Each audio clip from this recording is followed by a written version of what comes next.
नमस्कार दोस्तों। भारत का एमका मार्क टू क्या सिक्स्थ जनरेशन फाइटर जेट होने वाला है? क्योंकि इसके लिए जो इंजन डिज़ाइन किया जा रहा है वो sixth generation fighter jet engine होने वाला है।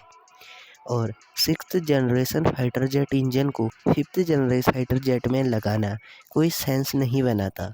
तो फिर एमका मार्क टू किस जनरेशन का फाइटर जेट होने वाला है और इसमें कौन से ऐसे फीचर होने वाले हैं जिससे साउथ एशिया की एयर सुपीरियॉरिटी भारत के पास आ जाएगी, ये आज की इस वीडियो में जानेंगे। तो वीडियो को एंड तक ज़रूर देखना।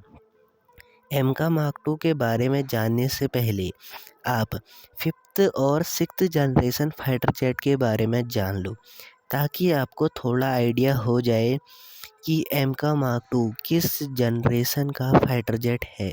पहले बात करते हैं फिफ्थ जेन फाइटर जेट के बारे में। फिफ्थ जनरेशन फाइटर जेट को स्पेशली रडार से बचने के लिए डिज़ाइन किया गया है, जिसके लिए फाइटर जेट की बॉडी को एंगल में डिज़ाइन किया जाता है और रडार एब्जॉर्बेंट मटेरियल की कोटिंग भी की जाती है और इसमें हथियार फाइटर जेट की बॉडी के अंदर लगाए जाते हैं। इसमें इलेक्ट्रॉनिक वॉरफेयर की कैपेबिलिटी भी होती है।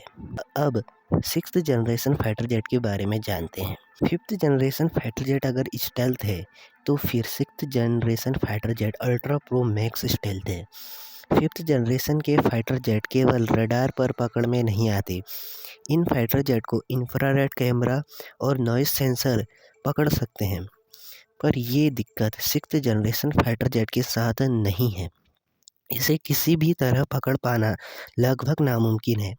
पर सिक्स्थ जनरेशन फाइटर जेट की ये असली ताकत नहीं है, उसकी असली ताकत है उसका एआई सिस्टम।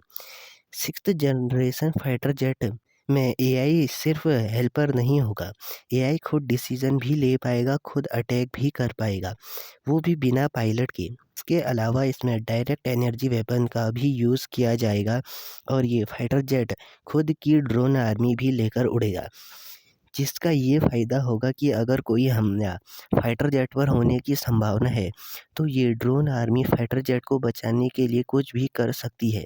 और भी फ़ायदे हैं इसके जो कि आप समझ सकते हो। अब फिफ्थ जनरेशन और सिक्स्थ जनरेशन फाइटर जेट का डिफरेंस आपको समझ में आ गया होगा। तो अब एमका मार्क टू के बारे में बात करते हैं। एमका मार्क टू सिर्फ रडार पर स्टेल्थ नहीं होगा, बल्कि इंफ्रारेड और इलेक्ट्रॉनिक सिग्नेचर भी कम होगा इसका। एमका मार्क टू में एआई को सिर्फ सपोर्टर सिस्टम नहीं बल्कि कोर डिसीजन मेकिंग में यूज़ किया जाएगा, जैसे कि थ्रेट डिटेक्शन, पायलट वर्कलोड कम करना और एआई पायलट को रियल टाइम सुझाव भी देगा। एमका मार्क टू के साथ ड्रोन आर्मी को इंटीग्रेट भी किया जाएगा, जिससे फ़ायदा ये होगा कि ड्रोन आगे जाकर दुश्मन को डिटेक्ट करेगा, ड्रोन डिकॉय बनेगा और ड्रोन फर्स्ट स्ट्राइक भी करेगा। इन सब के अलावा एमका मार्क टू में जो इंजन लगेगा वो सिक्स्थ जनरेशन का होगा, जो कि मैंने आपको वीडियो के स्टार्टिंग में ही बोला था। जो सिक्स्थ जनरेशन के इंजन होते हैं उनकी आप कुछ खासियतें जान लो। ये बहुत कम नॉइज़ करते हैं, इनका बहुत कम इंफ्रारेड सिग्नेचर होता है, ये इंजन ज़्यादा पावरफुल भी होते हैं।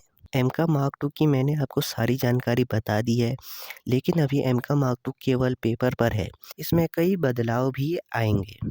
अब आपको ये समझ में आ गया होगा कि एमका मार्क टू किस जनरेशन का फाइटर जेट है।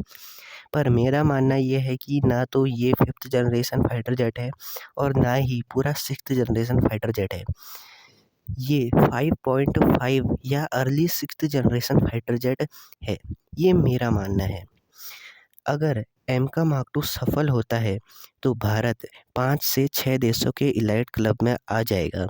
तब हमारी इंपोर्ट डिपेंडेंसी कम होगी, एक्सपोर्ट पोटेंशियल खुलेगा, चाइना और पाकिस्तान दोनों की एयर स्ट्रेटजी पर असर पड़ेगा।